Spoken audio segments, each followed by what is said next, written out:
22 சித்தர்கள் ஒரே கலசத்துல வந்து வராங்க. அது வந்து குகனை தேடி குகன் வாசல் அப்படின்னு சொல்லுவாங்க. குகன் வாசல்னா குகன்னா முருகன், முருகனுடைய வாசல் அது. இங்க நீங்க தியானம் பண்ண அப்புறம் இன்னொரு வாசல் வழியா வெளியில வரீங்க.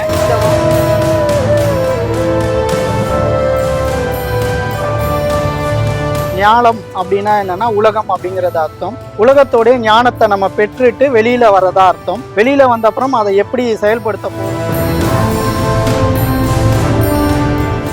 குழந்தைவாக நான் உங்கள் ஆத்மேஸ்வரன். இப்போ இந்த குரு சரணாலயம் அப்படிங்கிறதுமே பிரபஞ்சத்தோடைய நன்மைக்காக தான் வந்து ஆரம்பிச்சு பண்ணிட்டு இருக்கோம். இப்போ நம்ம பார்க்க போறது இந்த குரு சரணாலயத்துக்கு வந்து 4 வாசல்கள் இருக்கு. முதல்ல நீங்க போற வாசல் பாத்தீங்கன்னா குருவை தேடி அப்படிங்கிற வாசல், குரு வாசல் அப்படின்னு சொல்லுவாங்க. அதாவது அந்த சித்தர்கள் 11 பேர் வீட்டில் இருக்கிற ஸ்தலத்துக்கு உள்ள போறீங்க.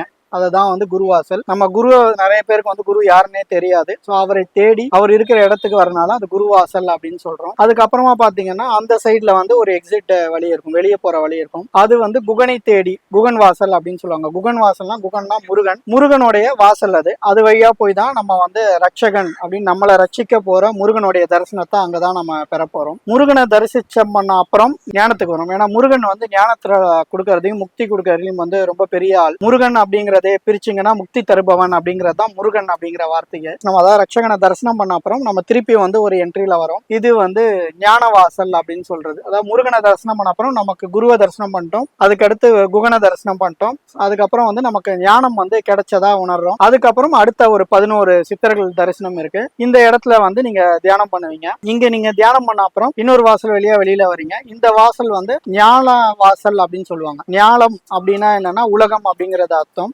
உலகத்தோடைய ஞானத்தை நம்ம பெற்றுட்டு வெளியில வரதா அர்த்தம். வெளியில வந்த அப்புறம் அதை எப்படி செயல்படுத்த போறோம் அப்படிங்கிறது தான் அது நம்ம கையில தான் இருக்கு. குரு உபதேசம் எல்லாம் பெற்று வெளியில வரும்போது அந்த ஒரு அமைதி, ஒரு சாந்தமான நிலை, நம்ம பிரச்சனைகள் கடந்து குருவே சரணாகதி அப்படின்னு குரு சரணாலயத்துல அடைஞ்ச அப்புறம் வெளியில வரும்போது அதை எப்படி நம்ம செயலுக்கு கொண்டு வரோம் அப்படிங்கிறது தான் இந்த ஞான வாசல் அப்படிங்கறது தீர்மானிக்கும். இந்த மாதிரி 4 வாசல்கள் வந்து இந்த குரு சரணாலயத்துக்கு இருக்கு. ஏற்கனவே சொன்ன மாதிரி மே 7ஆம் தேதி ரொம்ப முக்கியமான நாள், நீங்க நோட் பண்ணி வச்சுக்கலாம். அன்னைக்குதான் இந்த கும்பாபிஷேகம், இந்த குரு சரணாலயம் அப்படிங்கிறது வந்து திறக்கப்படுது. குரு சரணாலயம், ரட்சகனுடைய தரிசனம், இது எல்லாமே அன்னைக்கு தான். கண்டிப்பா மறக்காம எல்லாரும் வரணும். குருவை நாம் சரணாகதி அடைந்தால் நமக்கு முக்தி நிச்சயம் என்பது ரொம்ப முக்கியமான விஷயம். குரு வழிபாடு, பூமி தாய் வழிபாடு, குலதெய்வ வழிபாடு, இது எல்லாமே இப்ப இல்லாம ஆயிடுச்சு.